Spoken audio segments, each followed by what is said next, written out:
আসসালামু আলাইকুম ওয়া রাহমাতুল্লাহি ওয়া বারাকাতুহু। আলহামদুলিল্লাহি ওয়াহদাহু ওয়াসসালাতু ওয়াসসালামু আলা মান লা নাবিয়্যা বা'দা, আম্মা বা'দ। সকল প্রশংসা সেই রব্বুল আলামিনের জন্য, যার অশেষ মেহেরবানি দীর্ঘ 2 সপ্তাহ পর আবার ইসলামুল বানে উপস্থিত হতে পেরেছি। সকলে বলি আলহামদুলিল্লাহ।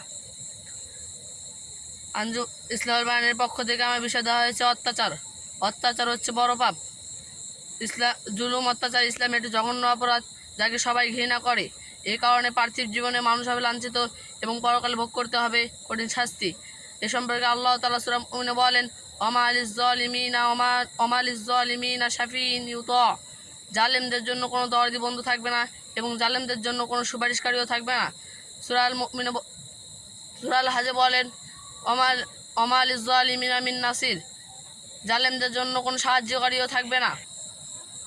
সহিহ বুখারীতে এসেছে, আন আব্দুল্লাহ ইবনে ওমর রাদিয়াল্লাহু আনহু ক্বালা রাসূলুল্লাহ সাল্লাল্লাহু আলাইহি সাল্লাম, আয-যুলমু যুলমাতুন ইয়াউমাল কিয়ামাহ।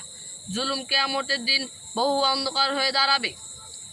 এই হাদিস দ্বারা বোঝা যায় যে আমরা যদি কারোর উপর জুলুম করি তাহলে পরকালে আমাদেরকে কঠিন শাস্তি ভোগ করতে হবে। এই কারণে কেউ কারোর উপর জুলুম করা বড় মহাপাপ। এ বলে আমার সংক্ষিপ্ত বক্তব্য শেষ করেছি। আখির দাওয়ানা আলহামদুলিল্লাহি রাব্বিল আলামিন। আসসালামু আলাইকুম ওয়া রাহমাতুল্লাহি ওয়া বারাকাতুহু।